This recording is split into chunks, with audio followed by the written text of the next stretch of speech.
guys! Welcome back to my channel. Tara, samahan nyo kami kumain at mamasyal dito sa The MALIBIRAN Farm and Resort. Dito lang yan sa San Isidro, San Luis, Batangas. Sabi nga, hidden gem of San Luis, Batangas itong farm na to. Kaya tara, tikman natin kung masarap nga ba at dapat balikan itong Cafe Estefania. Dito lang yan sa The MALIBIRAN Farm and Resort. The newest cafe, resort, and events place dito sa San Luis, Batangas. Kabubukas lang ito last December 18, 2022.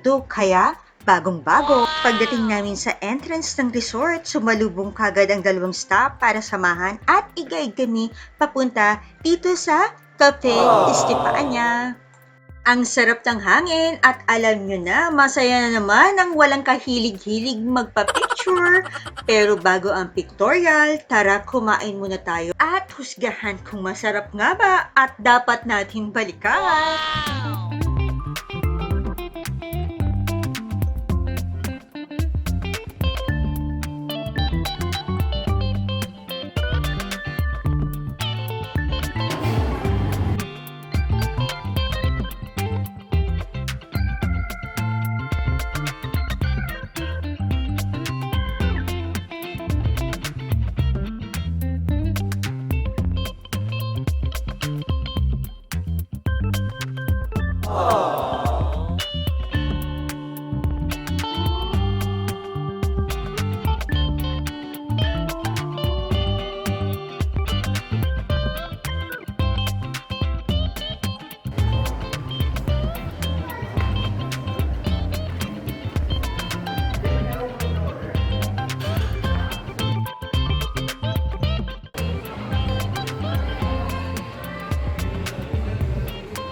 Hinihintay natin ang order natin, simulan na natin ang pictorial. Katulad ng mga nakaraan nating food review or taste test, bigyan natin ng happy face ang bawat kainin natin para magkaroon kayo ng idea kung ano nga ba ang masarap. 5 happy face ang pinakamasarap at 1 happy face ang wag na lang nating ulitin. Swerte, wala si Kuya!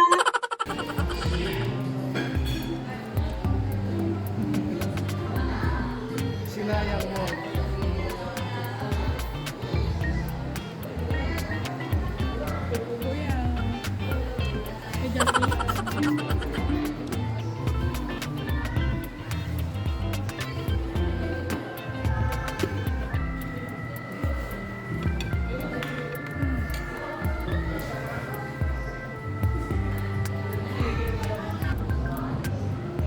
Tapos to, cinnamon.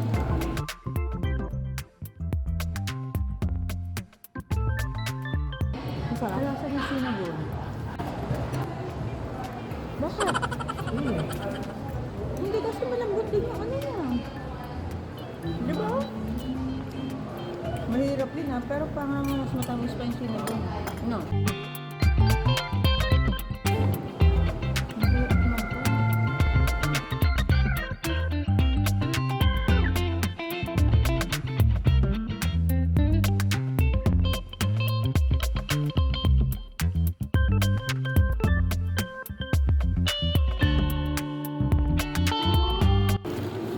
Ko naman tinira. Angel. Uy, okay din yan. Siguro. Angel, yung pasta lang. Ito. Matigas-tigas yung pasta. Pero yung lasa. Ayaw mo.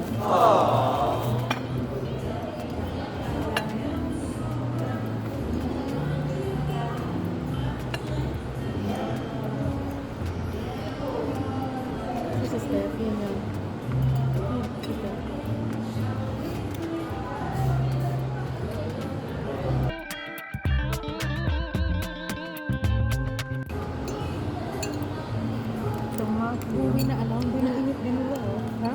mainit eh.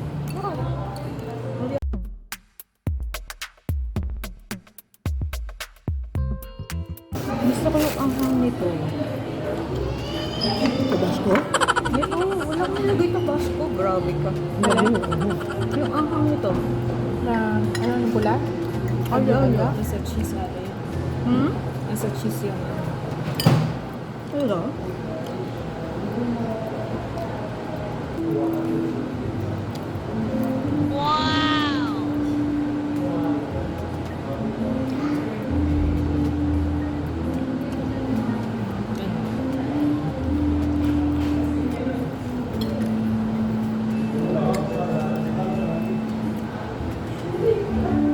Banana cake to, diba?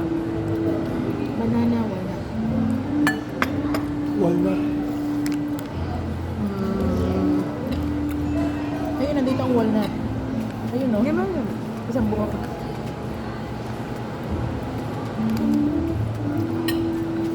Siguro dapat di na pinapain.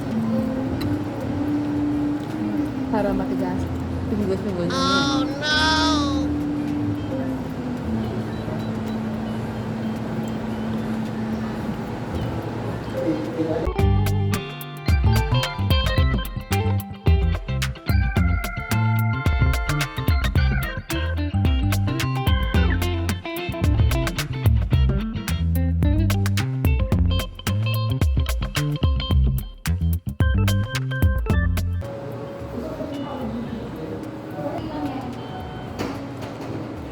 Ang daming tao.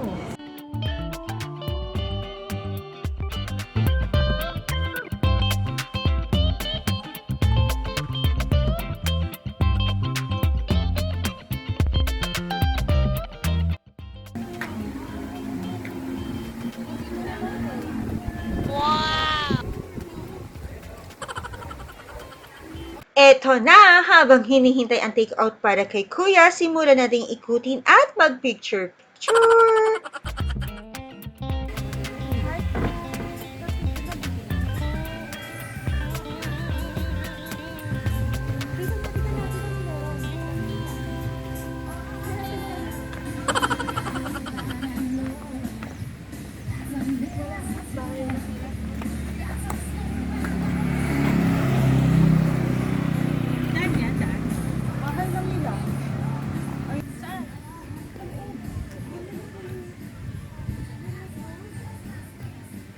Nasa kabila lang ang mismong main house ng Malibiran family. Kaya napakaganda nang naisip nilang i-convert itong malaking property nila into farm and resorts. Kaya talagang hidden gem ito kasi wala ito sa main road ng Banoyo, San Luis, Batangas. Talagang sasadyain mo pa kung gusto mo talagang makapunta dito. Sa ganda at sarap ng hangin, sulit na sulit ang pagpunta dito. Hindi rin matapos ang pag-aura-aura kasi maganda talaga ang view. Kaya hindi nakakapagtaka, marami nagpi-prenuptial or pwede photo and video shoot dito. Open din sila sa kahit anong events na kasya at kaya i-accommodate ng pamilya nila. Meron din silang available na open cottages, shower room, pool, at syempre court kung gustong mag-basketball.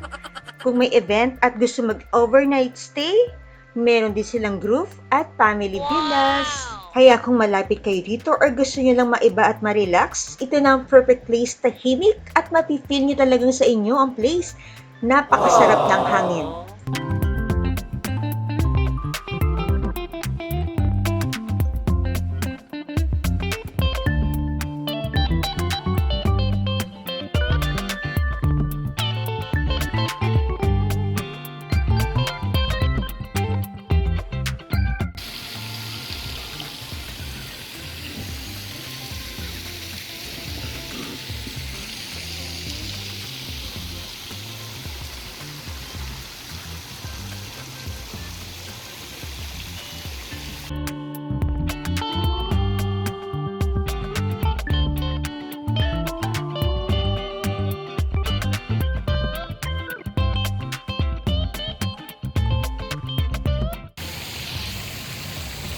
So done! We're done here at Malibiran Farm and Resort.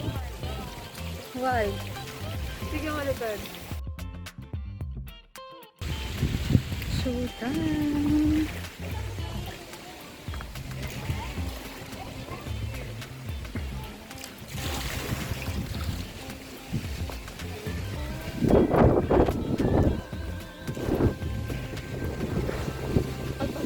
Sarap.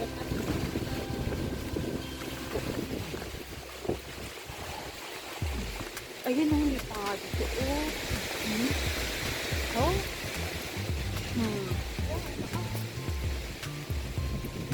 Oh, may ano pala to? Clock to? Oo nga. Ang cute nga eh. Ayoko dyan. Sakit na. Daddy, picture.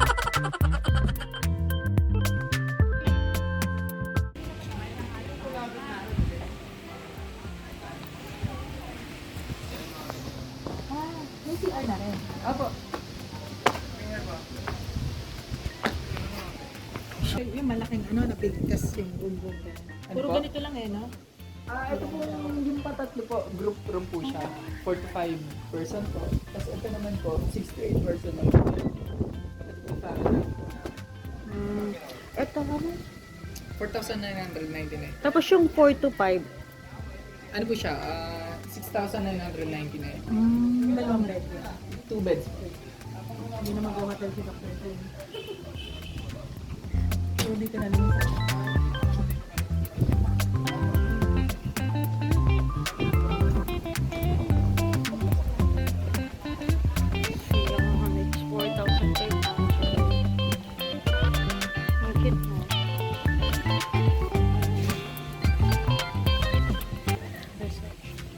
parang araw-araw na lang mag-pizza kayo.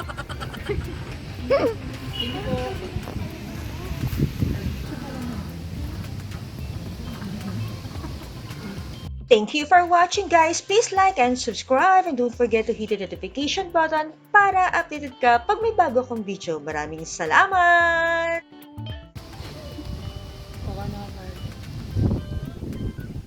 Yan. So, ito yung entrance ng Malibiran. And then yan. So, nandoon yung coffee shop. So, yun yung place. So, we're done. Angela, ano mo nasabi mo doon sa ating kinain? Anong favorite mo?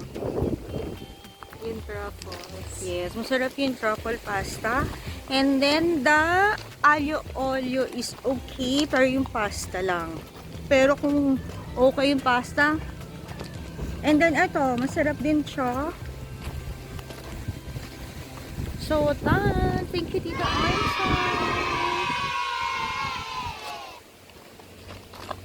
Oh.